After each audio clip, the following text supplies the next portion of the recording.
This is the Yanks Go Yard podcast with Adam Weinrib and Thomas Carannante. Welcome to the Yanks Go Yard podcast. I'm Adam Weinrib alongside Thomas Carannante. The somber edition of the YGY show. DJ LeMahieu is no longer a New York Yankee. We're dealing with a lot of weirdness, folks. I think, we've got I got some crow to eat because I definitely told people this wasn't going to happen for a couple of weeks, and we've already got someone in the comments saying I told you so. And yeah, there you go. Because I did not think that the Yankees would boldly eat $22 million to get rid of DJ LeMahieu now. I did not think that the New York Yankees would defy what Aaron Judge stood in front of last year, and I did not think the Yankees would give more runway to Oswald Peraza than they did to DJ LeMahieu. But that's exactly what they did. And a commenter I will shout out, Eric Dobson, tweeted at me saying that the math, a couple weeks ago, that the math just did not work out. The post-deadline math. If Brian Cashman was serious about remaking the Yankees in some capacity at the deadline, what they needed was a third baseman. Obviously, no shit. Hey, Brian, they needed a third baseman in the offseason too, by the way. So, but they need a third baseman. Okay, there's one. And they need someone who can capably spell Anthony Volpe and play multiple positions as a backup. So that's either you need two things or you keep Oswald Peraza. And so maybe the Yankees would replace both LeMahieu and Peraza's roster spots. But if they could only replace one of them, they still required a backup shortstop of some kind. So LeMahieu was the obvious maneuver, especially if he could not play third. And the Yankees decided Jazz Chisholm would move to his natural position. Maybe Jazz's comments were some of the impetus for that. Maybe they weren't. DJ actually started to hit powerlessly about a month ago, and he performed admirably enough for a man at his age with the bat that he has for about a month of action. But he does not fit on this roster if they're going to remake the team at the trade deadline the way that they should. So here we are, 3 weeks early. And the move was made. Brian Cashman spoke a bit yesterday, claimed to be all in, but how much can we trust his comments, especially in this particular market? Plus, Cam Schlittler, incredible Jonathan Loaisiga blows, and what we know about the Yankees draft, 3-game winning streak, 2 against the Seattle Mariners. That's a wild card team. That's a team that the Yankees have taken a series from before sending Marcus Stroman to the mound tonight. Every time we've tried to predict victories in the past, we have been wrong. Luckily, we're on ahead of a Marcus Stroman start, so no predicting victories now. Just get yourself to the All-Star break quickly, please, because there's another tough series on the horizon. It's the Cubs. They just play good teams now. The Yankees just play good teams. We'll talk about DJ. We'll talk about the deadline. We'll talk about what Cashman said and what we believe, and a couple of notes from the previous couple of games. And Cam Schlittler obviously deserves some spotlight. Thomas Carannante, how you doing?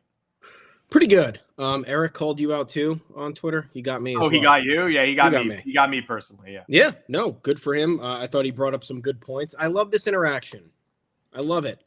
I got called out for saying Jazz is better than Glaber too. Well, Jazz is better than Glaber. Yeah, but people don't seem to think that, but whatever. I'm having fun. It's all about fun. Not fun for DJ LeMahieu. Was I shocked? I don't know.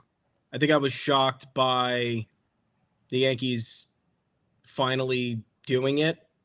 I was shocked by the fact that they seem to think that they have better internal. And I get Eric's point, like what you said.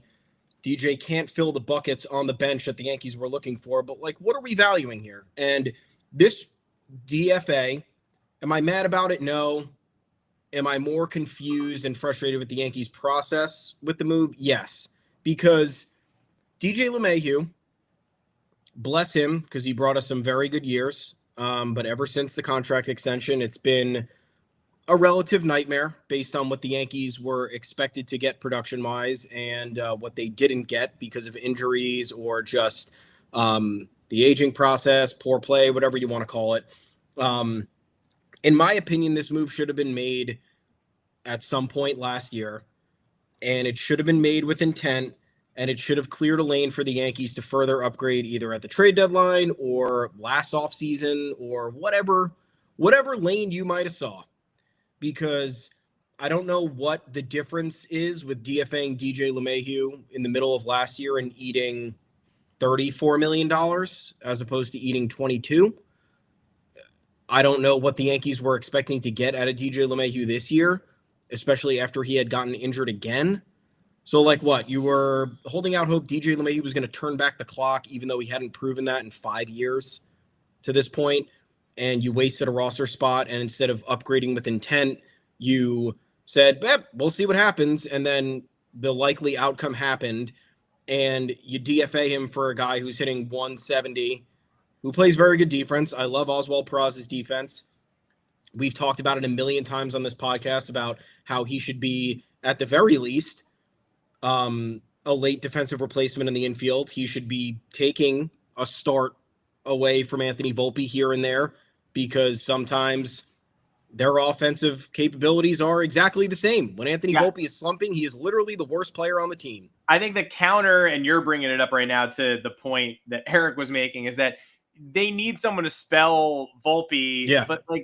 But also, if Volpe's injured, they're going to call up someone from the minor. They're going to call up Vivas. They're going to call up somebody else to reasonably handle that. And for now, they're just going to run Volpe into the ground. They've already showed you they don't actually need a backup shortstop, because when Volpe's healthy, they don't stop playing him. Yeah. And that's where I'm most confused, because now it's like, okay, so you wanted infield versatility with guys that you're refusing to be versatile with. So, like, you're not taking Volpe out of games. So, like, why is there now all of a sudden a great need for a backup shortstop? You had Jazz and DJ entrenched at second and third, refused to move off of it. And now you're saying a 160 hitter and Yorbit Vivas are better options to at least have you survive for the next, like, I just don't know. And it's, again, baffling, because sure, DJ LeMahieu was incapable of playing defense. I understand that. It wasn't the worst thing in the world, but it wasn't good, and it wasn't conducive to the Yankees' success. But for a guy that they made play third base for as long as they did, with the mobility issues that he's had, they put him at second base. And I don't know that that's a less demanding position in terms of agility and reaction time than third. And that is because you're constantly having to communicate with the shortstop. You have to cover second at times. You have to cover first at times. There's a lot going on. You have to cover up the middle, which is arguably, you need the most range to do that. And most of the time that's on the shortstop, but second base also plays a big role there. And then reports came out afterward that DJ had discussed with the Yankees playing some third base and trying that out again. And then the Yankees determined that it was a physical challenge for him. Like, this is where I just get confused, because why is second base not just as physically challenging, if not more?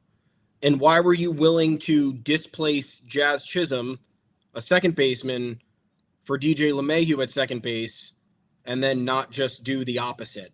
You have sat there for almost 2 or 3 years now with either inadequate or imperfect third base defense, and now you're drawing the line. Like, that's just where I get confused. Now you're drawing the line when DJ LeMahieu has figured out a way to hit 300 over the last month. Powerless, yes, I understand, but who else on the bench is doing that? Nobody is the answer. And I'm not saying that he was a massive asset. I'm not saying now there's no path forward without DJ LeMahieu. But again, it's just timing, because if the Yankees viewed this as an issue previously, they should have cut the cord sooner. They should have upgraded where they needed to. And that's that. And also, you are not going to be able to convince me that there was no way the Yankees could not have traded LeMahieu in the offseason and eaten 75% of his contract. And now they're just eating all of it anyway. So this is, again, where I just don't, what are you doing? They did the same thing with Aaron Hicks in 2023.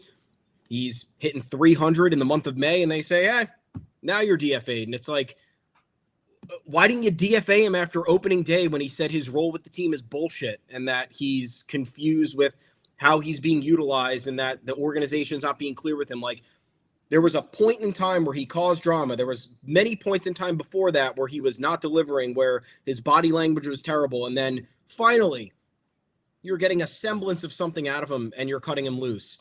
And, like, I don't know if cutting DJ LeMahieu loose right now changes any of the Yankees' plans. We'll talk about what Brian Cashman said about the trade deadline, but, like, I'm not sold on any of it. How could you be?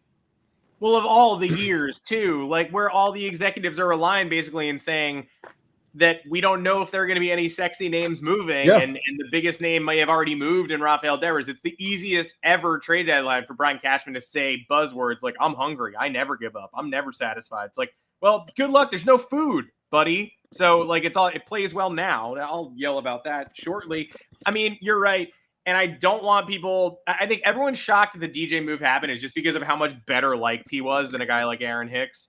Like Aaron Hicks at the time was genuinely problematic. Like you said, was past the point of no return, was letting fair balls drop and thinking they were foul, like was making abominable defensive errors on a regular basis. His DFAs still came late, but at least it came relatively close in proximity to him saying, I don't know what my role is. This team should tell me more. He went public like the day after opening day 2023, and started just talking mess about how, I'm not comfortable and people need to tell me what I'm doing. And it's like, all right, great. Well, then if you're, if you need, something reciprocated from the team, if you're not getting what you need to compete on a daily basis, then I think we're good here.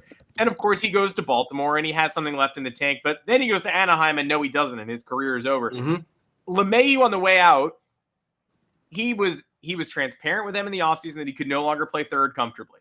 So he was a second baseman who I think the Yankees were secretly hoping, okay, either he's never going to be able to physically come back from whatever's ailing him and it's an easy way out, or he is such a dog and a grinder and beloved by the brain trust. Like Brian Cashman and Aaron Boone love him. They got emotional yesterday. Yeah. Aaron Judge obviously loves him. They were hoping either, okay, he literally can't do it, and then we don't have to think about the problem because then we'll just put him on long-term, IL, or he is such a dog that he beats the odds and fights through it and comes back and is a reasonable contributor. And at the very worst, a bench contributor. And also in that world, that's preseason. In that world, Anthony Volpe is a star shortstop. You don't need to worry about somebody backing up Anthony Volpe or playing in his stead. You could lose a Peraza who hits 157 with good defense because Volpe's still a Gold Glover. And the left side of the infield is covered. And maybe Jazz is back at third and what have you, or Oswaldo Cabrera, who's a big loss for this team, is holding down third. Any way you slice it, it's ridiculous they didn't get a third baseman with pedigree, especially after LeMahieu said, I can't do it. But that's beside the point. Anyway, he makes it extra tough on them because he does come back and the bat's still there. And, he's making an above average contribution with the bat, mostly on singles, but it's certainly not his worst offensive stretch of his career, the month of June. But they gave him as many opportunities as they possibly could to play second base before deciding we have lost enough games that now we cannot tolerate this. You can win games with an eyesore DJ LeMahieu at second base, and at that point, it's just fan complaints. Yeah. Right? One of the things that I think we get wrong as fans a lot is sometimes we take the Yankees to task for not taking every game seriously. And I did it on the show last week. I think they take weeks where their opponent is more prepared or cares more than they do about a regular season game. But if you are winning a majority of baseball games, having one deficient part that you can solve later in the year doesn't matter. It's not the biggest deal in the world. Yeah. And people were screaming. I remember Don LaGreca yelling at someone about Josh Donaldson during the start to 2022 when he was hitting 170 and the Yankees were 60-20. And Don LaGreca just going, they're 60-20. It does not matter. Like it's true. It really does not matter. You can live with a deficient part if the hole is operating. And like maybe DJ LeMahieu can't get to a ball in the hole, or there's a clunky error, or there's a base running problem. But they're 8-2 in their last 10, and you can't expect perfection every day of the regular season, but you can expect compete. And I think the Yankees stopped showing compete for a 3-week span where they were not necessarily even outgunned by their opponents, but outworked. And then in the days when they weren't outworked, they just weren't getting the breaks. So that whole Angels series, the Angels did nothing to beat them 3 out of 4, basically, but came up with one big hit in the opening couple of games, and Anthony Volpe made a terrible defensive play, and there we are. The Yankees are buried by a team that wasn't really trying. Sometimes you have to tip your cap in that Jays series and go, they ran us over with a car.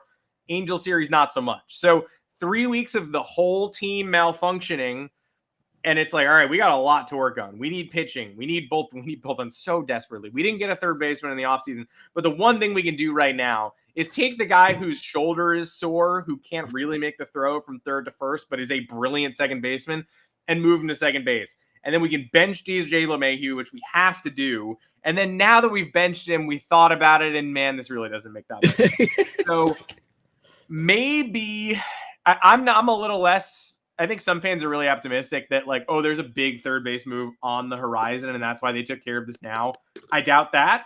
I just think they thought about the reality of what bench player DJ LeMahieu means for a couple of weeks, and then realized it would only be a couple of weeks, and then realized, okay, well, if that's the case, we might as well do this now and get some more versatility up here. Whether we agree with it or not, and I see both sides. I hear what you're saying too, and that objectively they're prioritizing a couple of 160 hitters right now. Yeah, and it seems like what you were saying, the DFA seems like a half measure. It's like, all right, now we're losing. None of the teams are responding. We have this one problem here. Let's get rid of this guy, and then maybe that will start to fix things. And it's like, no. If the team was playing the way that it did, I think their stretch of 25 games was like 8-17 or something. If you're playing like that, DJ LeMahieu at second base is not your problem. We could talk about the million problems there are, runners in scoring position, guys slumping simultaneously, Aaron Boone having no response as to why things are going wrong, Aaron Boone telling us that the players are doing a great job when they are not, and everybody's watching the game. So it's like, okay, you wanted to make this move. Great. Now show me that making this move actually has consequences or is creating a path to something else, because I don't see it. And that can segue us into the trade deadline discussion, because Brian Cashman telling us that he's going to do all that he can to improve this team. And that to me is a version of what he kind of says every year. I'm glad this time he didn't throw in, we're going to be calculated too. Cause thanks, man. Like, you're going to not make the dumbest deal ever. Heard you, and really, really productive for what this team needs. We're going to go to town was the one that stood out as just like, this is, I'm not usually this cynical, and I think a lot of our fans are just looking for some catnip because of how the last couple of weeks have gone. But I'm really surprised that this got a lot of people fired up. I'm not saying it fools people. We're going to go to town. We're going to do everything we possibly can to improve ourselves and try to match up. Try to match up in sentence number 2. He's already defaulting to try. And this year of all years, the deadline's just not going to be that crazy. There's like 5 sellers. Like, Go Nuts is getting Ryan McMahon from the Rockies. Like, there's no Randy Johnson on the market. So I don't doubt that he's going to try to improve the team, but I am really surprised that a lot of people bit on these comments and were like, all right, Brian Cashman, be the boss that I know you are. And it's like, there's just, if it's not Rental Eugenio Suarez or Zach Gallen, who has a 5.5 ERA and is going to cost a ton, who is it? Like, it's going to be, that's not to say there aren't wins to be had. I mean, the best players, and Tommy Edman was the most determinative player added at last year's trade deadline, borderline. Like, time to get creative. But I don't think there's a world where he makes 4 blockbuster moves and your jaw's on the floor. No, and the biggest reason I'm confused is because, like, you're going to have the go to town comments and do everything we can this year, and that wasn't the sentiment last year when you had 1 year of Juan Soto and it was clear that this was the best chance you had in terms of running through the AL and then matching up with the Dodgers. Like, there was it really didn't seem like last year there was the same energy surrounding these comments, which makes it seem like this is, again, just an act. Because not that I'm down on this version of the Yankees. I think it's a good team, but you want to talk about, last year, okay, we have Gleyber Torres and Tommy Kahnle and Juan Soto hitting free agency, Clay Holmes. Most of half of these guys we can do without. Some of these other guys we have to cherish the last year. Like, the Yankees don't have a lot of longevity on this roster at the moment. So to go all in with a bunch of short-term pieces, like even Jazz is signed through 2026. Goldschmidt's a free agent after this year. Cody Bellinger could opt out after this year. Clark Schmidt is out until 2027 probably. Garrett Cole is injured. So this is the team that you're saying, oh, yeah, no, we fully believe in this team. And again, I don't want the organization to not believe in the team, but I don't know how you look at even like 2022 as well, where they had needs. It wasn't anything that was drastic, but it was like, we could really go for the jugular here and we could be the team to beat. And they didn't really opt to do that. Then you have 2023 where they did nothing and they were like on the cusp of contention. And it was like, okay, I could see making 2 or 3 moves here, like not blockbuster, don't sell the farm, but like make some meaningful upgrades, see what we're working with, get some gamers, fix up the defense, see where we're at, fill some buckets that in terms of talent wise or skill wise that we're lacking. And they did nothing. So if we are going to look back at 2024, and I understand he made moves, right? You got Jazz last year. That was obviously an impact move, but it was clear you got Jazz at a discount. The Marlins didn't want him. He was, for whatever reason, Jazz was viewed unfavorably in the general baseball community, or at least among executives in terms of trade value. So Brian Cashman capitalized on that. But you look at every other deadline deal that went down in terms of teams upgrading their pitching staff for the bullpen. Everyone went above and beyond. The Padres, do I recommend doing that? No, but the Padres have a deep enough farm system where they said, fuck it, dude. I'm getting rid of these, 5 of these top 10 prospects and I'm beefing up my bullpen.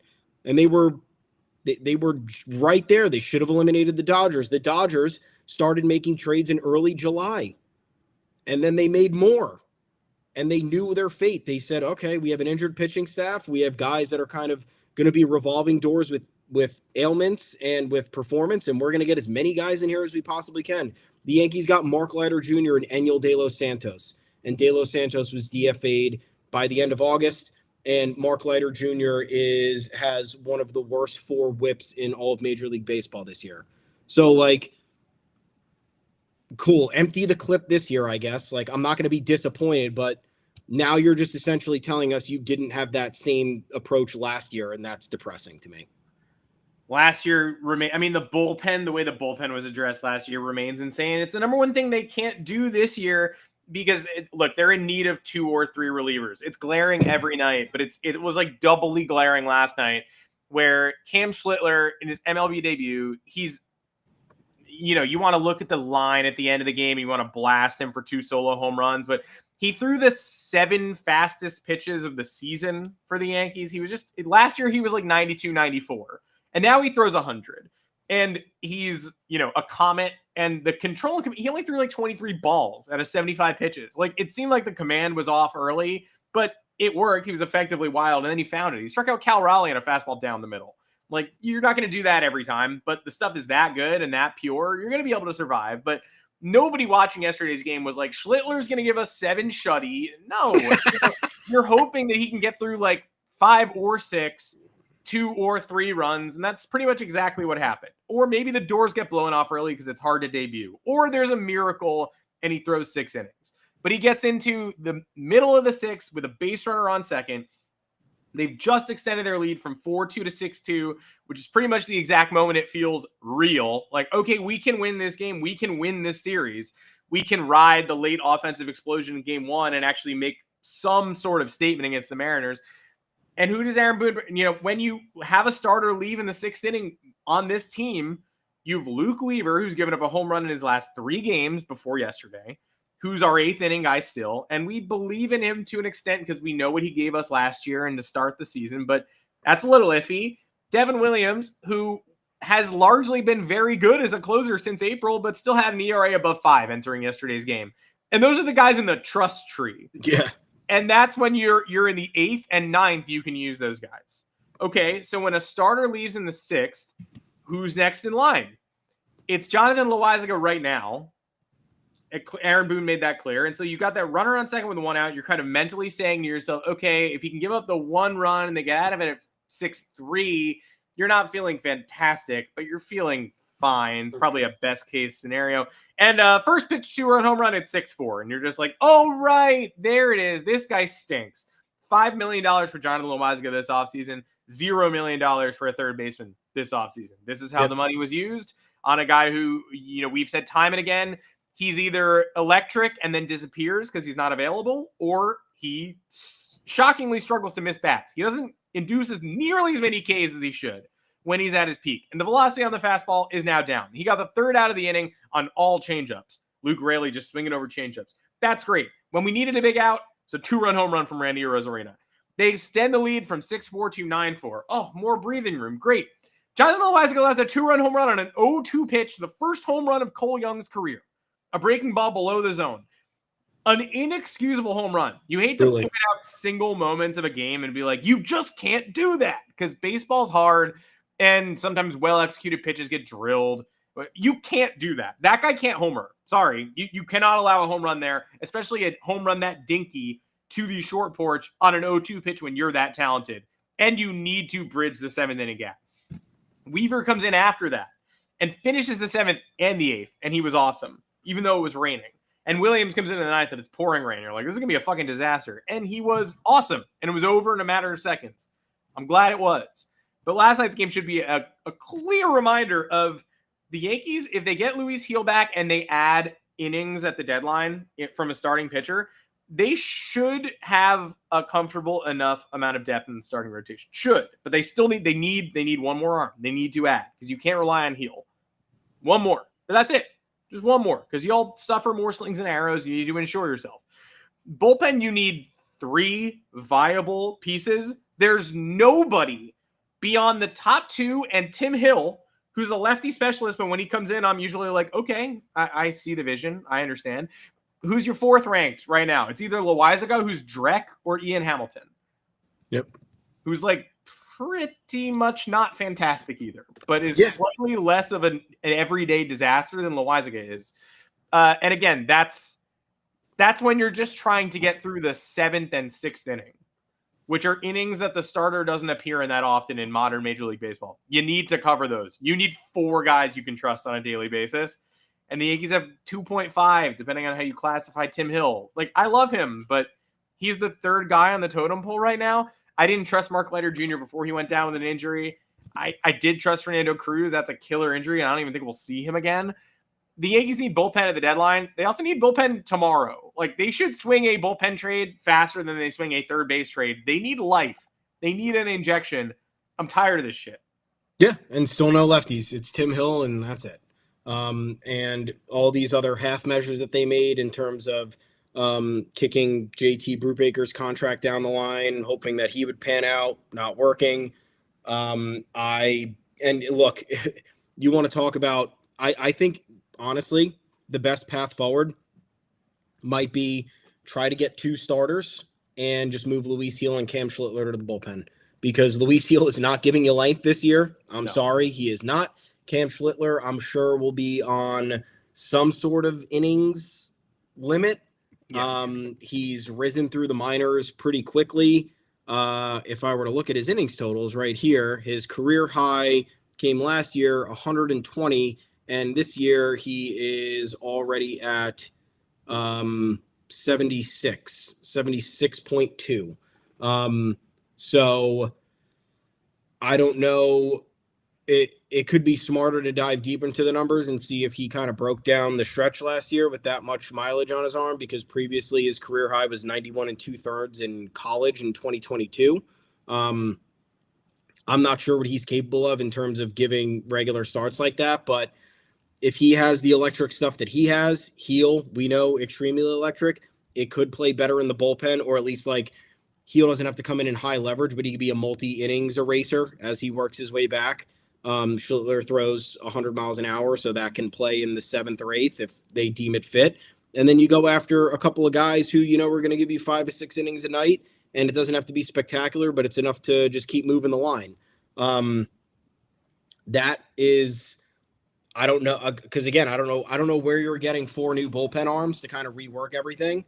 Maybe you do 2 starters and a lefty reliever, and then you're kind of done, and you do that shifting in the bullpen, because you want to talk about, you look at last year's market with relief arms and how much the Dodgers and the Padres and the Phillies paid to upgrade their bullpen, and it's prices Brian Cashman does not pay. He does not do that. He never does that. He didn't do it for a team that was led by Juan Soto and Aaron Judge last year. He paid for Enyel De Los Santos and Mark Leiter Jr. for pennies on the dollar because both of those teams either didn't want that player or knew that that player was not as useful to them as they could have been. So that's kind of where I'm at. And like, here's a question for you, because you know more than I do. How is it that there have been no starting, or forget about starting pitchers, how is it there has not been a pitching prospect of Cam Schlittler's caliber in the last 10 years in the Yankees organization? Like, I kept thinking last night, and when I was covering the game, I was like, the last time anybody was this excited about anybody was Luis Severino in 2015. And even then, it probably wasn't as exciting as maybe we're thinking it was. I don't have like a clear, like, oh my God, this is going to be amazing. I remember being hyped about Sevy in 2017 and 2018 because those years were incredible and he was actually coming into his own. But in this day and age, baseball, all any team has prioritized, especially like within the division. Like, you see the Rays do it. We've seen the Red Sox do it. Draft guys who throw upper 90s and they can become part of your equation, whether it's a starter or whether it's someone we shove in the bullpen. The Yankees have had nobody. So again, what is their draft strategy? Who are they looking at? What's the scouting process? Because it is insane that Cam Schlittler is throwing the fastest pitches on this pitching staff this year in his MLB debut on July 9th. Insane. Yeah. I would add Drew Thorpe, like the comments are saying, but Michael King, I think a lot of people thought wouldn't translate, and then he really popped, and I'm glad he did. But yeah, the Yankees, the one thing I've sort of been raging about during this losing streak, especially, and watching the bullpen, is how many like trick shot artists they've been able to develop and try to emphasize over the years. Like Fernando Cruz, it really worked. Like the splitter was awesome from Fernando Cruz. But Mark Leiter Jr., they try to do the same thing. Like, he's going to bring us swing and miss. He's got this nasty splitter. And then when you watch him, you're like, it kind of just reads like slop. He's throwing 92. Like, who is tricked by this? It's either going to be 91 or 79. And the hitters are like, great, I don't give a shit. I'm going to crush it. Like, Drew Thorpe had an incredible changeup. And maybe he has a great big league career on the horizon. But there has not been that true flamethrower coming up through the Yankee system in forever. And it could be a 1-2 punch this year in Schlittler and Carlos LaGrange. But Schlittler wasn't even supposed to be this. He was sitting 92 last year. He was kind of the Michael King bucket of like working in the minors. How is this going to work in the majors? What's the differentiating tool? The Yankees don't have a plug and play hard throwing reliever. And I'm not saying that they specifically need to draft a fast moving reliever on Sunday and Monday. Because again, the MLB draft is difficult. I just get whatever talent you can get. Like, I've been disappointed by Yankees picks in the past. But then at the end of the day, a lot of the guys I was really excited for I wanted Kumar Rocker to follow the Yankees. And now like he's got a 6.5 ERA in Texas. Like, sometimes you get mesmerized by the guys you watched in college or in summer ball. And I love the Cape Cod League. So do the Yankees. So that's lucky because a lot of the guys you see work on the Wood Bat League are the guys who they prioritize.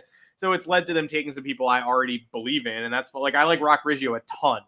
And he looks like a guy who could really help as soon as, I don't know, could he play third? It seems like he plays second, which is now where Jazz Chisholm is. So that makes it more confusing. But I've enjoyed a number of their like third, fourth round picks the last couple of years. And last year they just went all in on arm talent. Like, they knew they were depleted in terms of their pitching reservoir. They have an incredible pitching program. But again, I don't know when the last time they produced.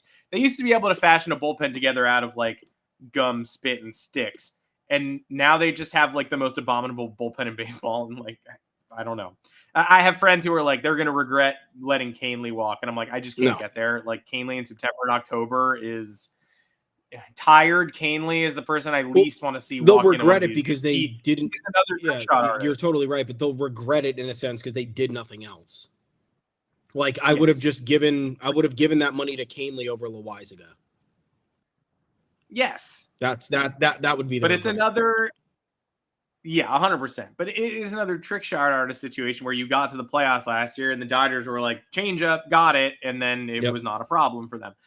Last year, the Yankees basically said, we've given up all of these, Hayden Wesneski, we traded, Thorpe, King.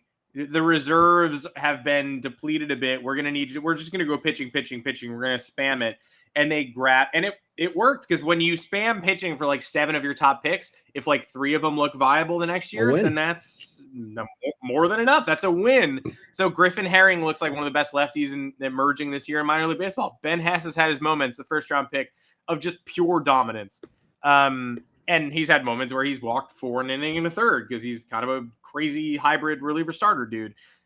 Bryce Cunningham looked great, and then obviously got hurt out of Vanderbilt. People get hurt. Thatcher Hurd out of LSU already had Tommy John. Gage Zeal out of Miami has not looked great. It's spotty. So that's why you draft 7 pitchers. You're hoping 2 or 3 hit. This year, I would not be surprised at all if they do the exact same thing. But I would implore them, if you're in the 3rd or 4th round, the Yankees also have lost picks that they shouldn't have lost. They got a comp pick back for Juan Soto, and then it got taken away because they signed Max Fried. So the Yankees didn't get jack shit. I mean, they lost it. They lost the best free agent on the board, and they got their 2nd rounder stolen. And MLB took the comp pick they got for Juan Soto. The Orioles picked 4 times in the top 37. The Yankees have 1 pick in the top 100, and it's 39. Yeah. So at 39, they're rumored to take JB Middleton out of Southern Miss. I've seen them connected to. I saw them connected to another Alabama right-hander.